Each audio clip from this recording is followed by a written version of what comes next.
વિદ્યાર્થી મિત્રો, ધોરણ 12 વિષય વાણિજ્ય પત્ર વ્યવહાર અને સેક્રેટરી પ્રેક્ટિસ વિભાગ 1 ની વાત કરીએ છીએ, જેમાં પ્રકરણ નંબર 4 નો આપણો જે પ્રકરણનું નામ છે વીમા સેવા અંગેના પત્રો, જેમાં જનરલ વિકલ્પ સાથે 7 ગુણનું પૂછાતું હોય છે બોર્ડની પરીક્ષામાં અને જનરલ વિકલ્પ વિના 6 ગુણનું પૂછાતું હોય છે.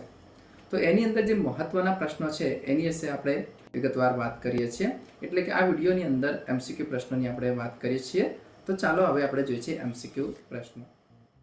તો ચાલો વિદ્યાર્થી મિત્રો, આ વિડીયોની અંદર તમે જોઈ શકશો કે 16 MCQ આપેલા છે. તો એની આપણે હવે વાત કરીએ.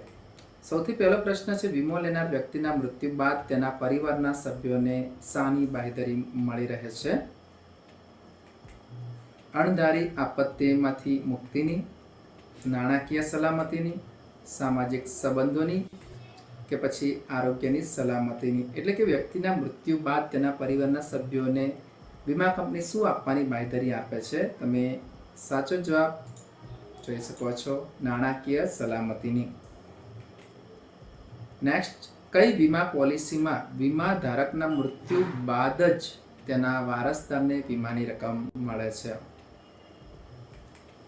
આજીવન વીમા પોલિસીમાં, મુદ્દતી વીમા પોલિસીમાં, સામાન્ય વીમા પોલિસીમાં, ત્રાહિત પક્ષ વીમા પોલિસીમાં.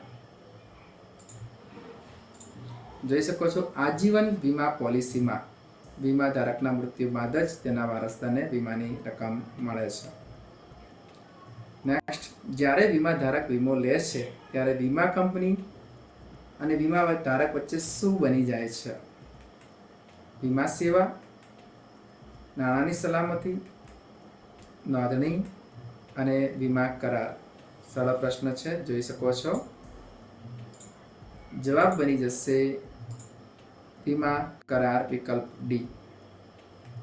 નેક્સ્ટ પ્રશ્ન, આરોગ્ય સાથે સંકળાયેલી વીમા પોલિસીને કયા નામથી ઓળખવામાં આવે છે?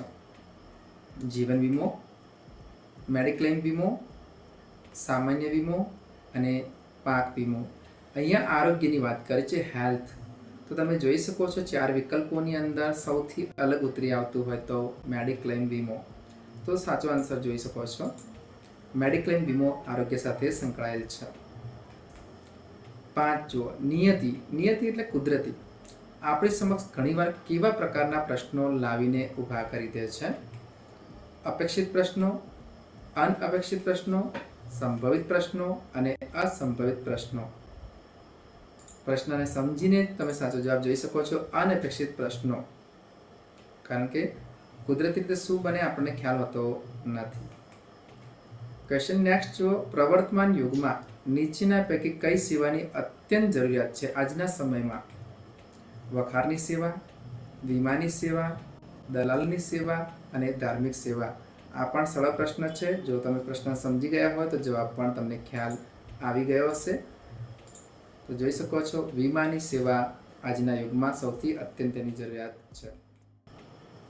તો ક્વેશ્ચન નંબર 7 જોઈએ, કયા પ્રકારના નુકસાનને પહોંચી વળવા માટે અગમચેતી ભરેલી ગોઠવણ એટલે વીમો? મંદીના નુકસાનને, ભાવ ઘટાડાના નુકસાનને, સંભવિત બિન આર્થિક નુકસાનને અને સંભવિત આર્થિક નુકસાનને. તો ભવિષ્યમાં કોઈ નુકસાન આવે તો એને પહોંચી વળવા માટે અગાઉથી જે પૂર્વ તૈયારી કરવામાં આવતી અને અગમચેતી કહેવામાં આવે છે. તો તમે સાચો જવાબ જોઈ શકો છો, એ વિકલ્પ ડી આવશે, સંભવિત આર્થિક નુકસાનને પહોંચી વળવા માટે અગમચેતી ભરેલી ગોઠવણ એટલે વીમો તરીકે ઓળખાશે. MCQ 8 જુઓ, વીમો ઉતરાવનારને શું કહેવામાં આવે છે? આ તો તમને ખ્યાલ જ હશે, વીમા ધારક, વીમા કરતા, વીમા ધારક, વીમા દાતા. પહેલામાં છે વીમા ગ્રાહક, વીમા કરતા, વીમા ધારક, વીમા દાતા. તો અહીંયા ખાસ ધ્યાન રાખજો, અહીંયા સાચો જવાબ આવશે વિકલ્પ સી, વીમા ધારક. ક્વેશ્ચન 9, વીમાની સેવા પૂરી પાડનાર કંપની સંસ્થાને શું કહેવામાં આવે છે? વીમા એજન્સી, વીમા એજન્ટ, વીમો આપનાર વીમા કંપની અને નન. ધ્યાનથી જોઈ શકો છો. તો આનો જવાબ આવશે વીમાની સેવા પૂરી પાડનાર કંપની અથવા સંસ્થાને વીમો આપનાર અથવા વીમા કંપની તરીકે ઓળખવામાં આવશે. ખાસ ધ્યાન રાખજો, ઘણા વિદ્યાર્થીઓ વીમા એજન્ટ લખી દેતા હોય છે, એટલા માટે તો ભૂલ ના થાય. સાચો જવાબ આવશે વિકલ્પ સી, વીમો આપનાર વીમા કંપની. ક્વેશ્ચન 10 જુઓ, વીમા ધારક સંભવિત આફતો અથવા જોખમો સામે રક્ષણ મેળવવા વીમા કંપનીને શું ચૂકવે છે? આપણે કોઈ પણ વીમો લઈએ તો વીમા કંપનીને શું ચૂકવીએ છીએ એના વિશે વાત કરીએ. ફી, દરમાયો, પ્રીમિયમ અને વળતર. તો તમને ખ્યાલ આવી જ ગયો હશે. સાચો જવાબ છે પ્રીમિયમ, એટલે કે વિકલ્પ સી સાચો જવાબ છે. નેક્સ્ટ ક્વેશ્ચન, વીમા કંપની એટલે કે વીમા સેવાનું સૌથી પ્રચલિત સ્વરૂપ કયું છે? વીમા સેવાનું સૌથી પ્રચલિત સ્વરૂપ કયું છે?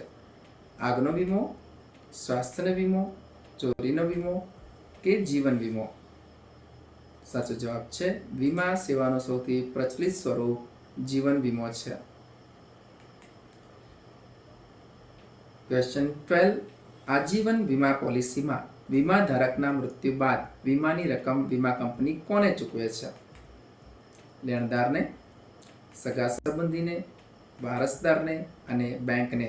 તમને જવાબ ખ્યાલ આવી જ ગયો હશે. તો આજીવન વીમા પોલિસીમાં વીમા ધારકના મૃત્યુ બાદ વીમા કંપની જે વીમાની રકમ હોય છે તે તેના વારસદારને ચૂકવે છે. વીમો કેટલા પક્ષકારો વચ્ચેનો લેખિત કરાર છે?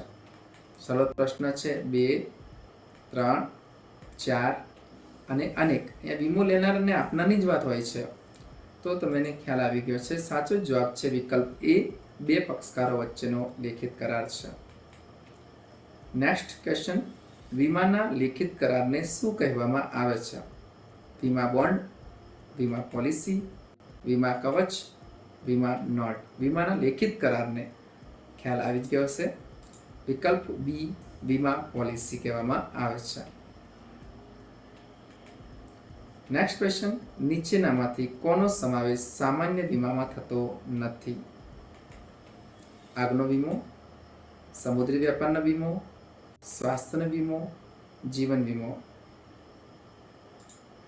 તો સાચો જવાબ છે જીવન વીમાનો સમાવેશ સામાન્ય વીમામાં થતો નથી. અને છેલ્લો એમસીક્યુ જુઓ, કઈ વીમા પોલિસીમાં વીમા ધારકને તેની પોતાની માંદગી માટે જરૂરી સારવાર, દવાઓ, ઓપરેશન માટે થતા નાણાકીય ખર્ચ માટે રક્ષણ મળે છે? ખાસ અહીંયા આરોગ્યને લગતો વીમો છે. આજીવન વીમા પોલિસી, મેડિક્લેમ પોલિસી, મુદતી વીમા પોલિસી અને સમુદ્રી વીમા પોલિસી. હવે તમને ખ્યાલ આવી જ ગયો હશે. સાચો જવાબ છે મેડિક્લેમ પોલિસી, વિકલ્પ બી, કારણ કે સ્વાસ્થ્યને લગતો વીમો છે એના લીધે. તો આ રીતે આપણે પ્રકરણ જે 4 છે વીમા સેવા અંગેના પત્રો એના 1 થી 16 એમસીક્યુની વાત કરી છે. અને આ એમસીક્યુનો વારંવાર તમે પુનરાવર્તન કરશો તો તમને 100% સરળતાથી આ એમસીક્યુમાં અથવા તો એક વાક્યના પ્રશ્નો પૂછાતા હશે એમાં તમે પૂરેપૂરા ગુણ મેળવી શકશો. Thank you.